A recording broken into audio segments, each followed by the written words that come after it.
Now, a couple of weeks ago, we took a trip down to Arkansas, and unlike here, where the weather and the climate is very arid and dry, it's really humid down there. Thank goodness it wasn't in the middle of summer, or we would have croaked, man. Um, anyway, we realized that our max fan setup that we have here on our Sprinter van, it's just not enough when we take our trips down south or when we want to go to the beach and do some metal detecting. So I did some research, and I opted to install a rooftop 12-volt air conditioning unit, and today I'm going to show you how to install this unit. I ended up ordering a 12-volt air conditioning unit from a company called Equip Pro. Let me tell you guys, this company was so awesome to work with. They answered every question I had. When you buy this unit, it comes with everything. Some of these other units that I looked at and that I almost went with, they were upwards around $3,000 or more. And then you still had to buy a wiring harness, a trim kit. I mean, they're just gonna get you for about $4 grand. But this one here, guys, it's $1,000, actually just under $1,000. I can't wait to get this thing installed and see how she works. If you have any questions, feel free to throw some comments out there or go ahead and direct message me and I'll see if I can get you helped out. Let's get going, guys. All right, guys, I have my AC unit sitting right here in the back of my side-by-side. Equip, powering mobile adventures, outequippro.com. Let's get this baby unpacked. Ready? 1, 2, 3. And here we are. Guys, at first glance, I am nothing but impressed with this thing. It is so low profile. I mean, check this out. It's like 6 inches, 6.5 inches tall. That's it. This thing's not even going to stick up above my roof rack. I am stoked about this. Comes with an awesome little hardware kit. Directions inside. Also has a remote control. Man, they even gave you sticky backs and tie wraps. Nobody does stuff like this. This is incredible. Has our mounting bars included. It also has our gasket to go around the hole with little rubber supports, our levelers, some insulation sponge to go inside, and what I am really impressed with is this trim ring. Even the units that cost upwards around $3,000 or $4,000, the trim rings are horrible. They stick down about 4 or 5 inches, and they're just hideous. They're ugly. This thing has an awesome display panel, nice and flat and streamlined, very modern looking. It's got little swivel vent covers. This thing is incredible. I cannot wait to install it. And check out this pigtail that is already hardwired into the unit. It's an Anderson connector. Everybody knows how to use these. You just plug them in. Awesome, awesome, guys. Next thing we need to do is get up there and cut a hole in the roof of the van.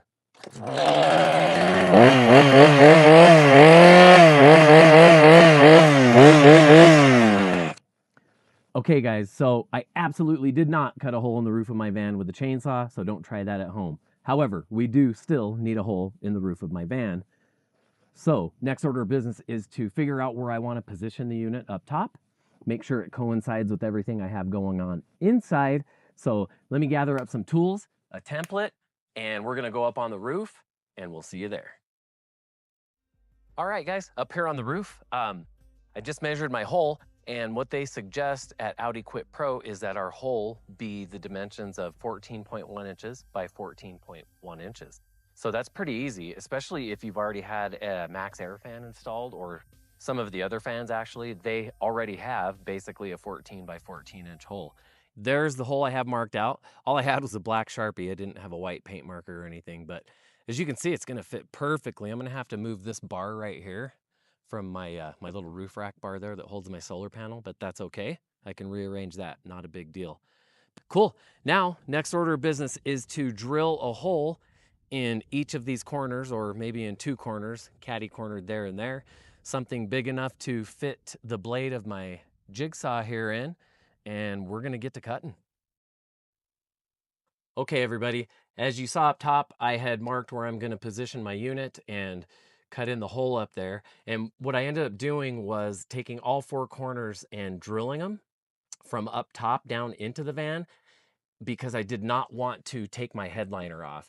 In doing so, I would have to take that valance off. I would have to take that cabinet off. I would have to take down the cabinet on the other side. And I just didn't want to do all that. So what I've done was marked all 4 of the holes down here with a longer drill bit. And where this light was, after I get this cut out with my little demo tool, gently going to cut that out and not get too invasive with it.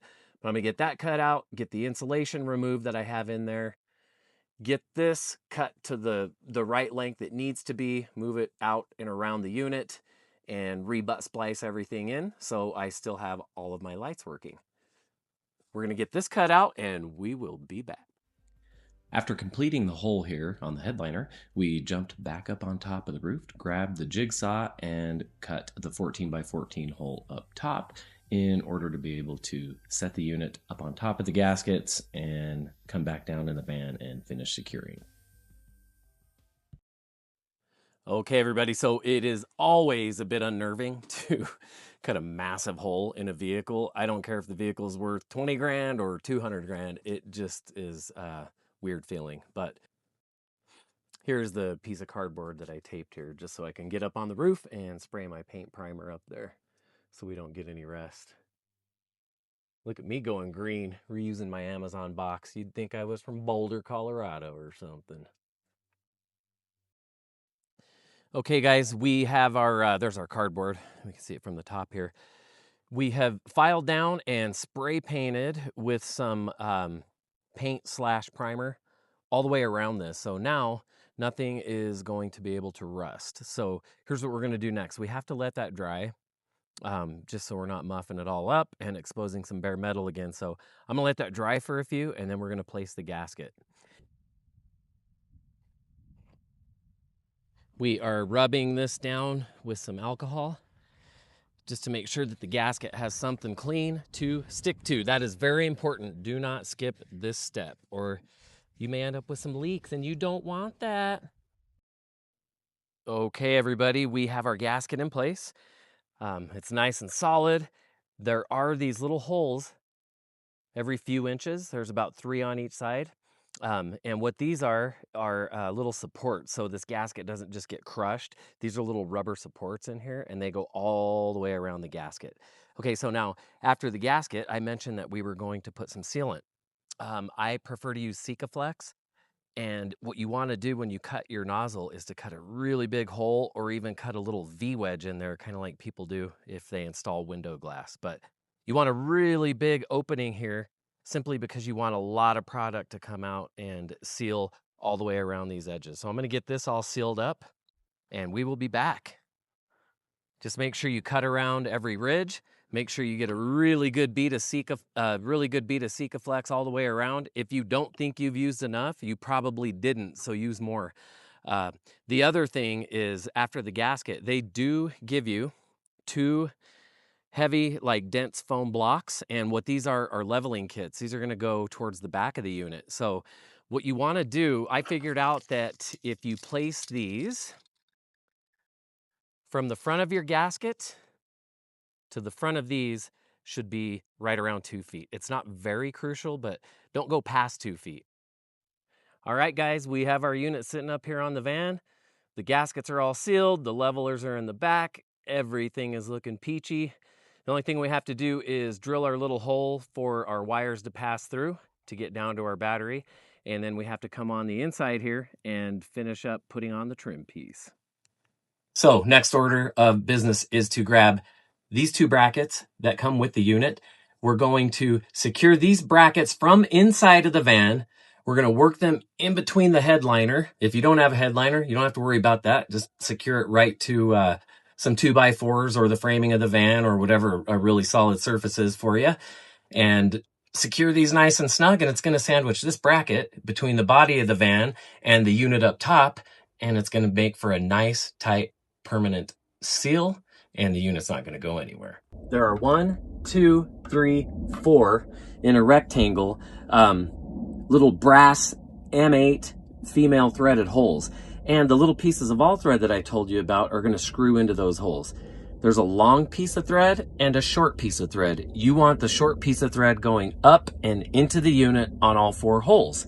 What that's going to do is allow you some play with the longer side of the thread for when you go to tighten everything down with a nut, a washer, and a lock washer.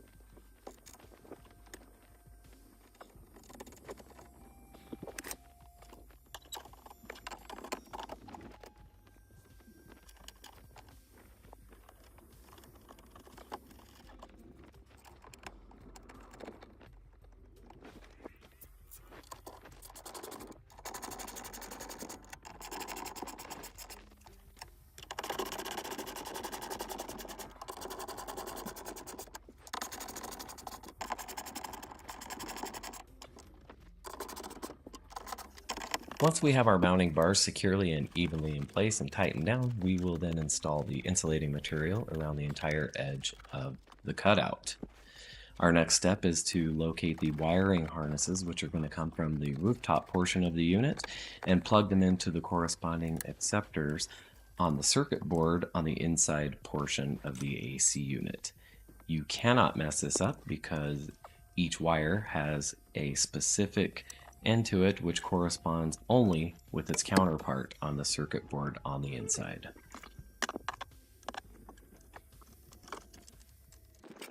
Place the trim ring around the inside portion of the unit with the 4 screws provided, ensuring not to over-tighten any one of these as they may strip very easily. Locate the 4 round adjustable levers and simply snap them into place, and voila, you are done with the interior portion of the installation. Congratulations. All right, guys, how easy was that install? Piece of cake, right? Well, I had one thing left to do, and that was to take this guy out into the real world and give it a test out there. So my wife and I, we loaded up the dogs and we drove south by a couple of hours just to get into some warmer weather, where we did experience about 87-degree weather, and we were completely comfortable inside here. The AC ran almost all weekend, and it didn't even put a dent into my 300 amp hour battery storage that I have. And I wasn't plugged in, nor did I start the vehicle. I have 3 100 amp watt panels on the roof of my van here, so that is the only thing that I had replenishing, which is not much. Now, I paid for this unit out of pocket, but I did reach out to OutEquip Pro and let them know how impressed I was with this unit, and they were kind enough to give me a coupon code to share with all of you, and that code is TT30. If you enter TT30 at checkout when you go to purchase one of these bad boys, you're going to get another $30 off an already incredible value. Highly, highly recommended. 2 thumbs up. If you have any questions, leave a comment, leave me a message, and I'll get back with you. Thank you so much.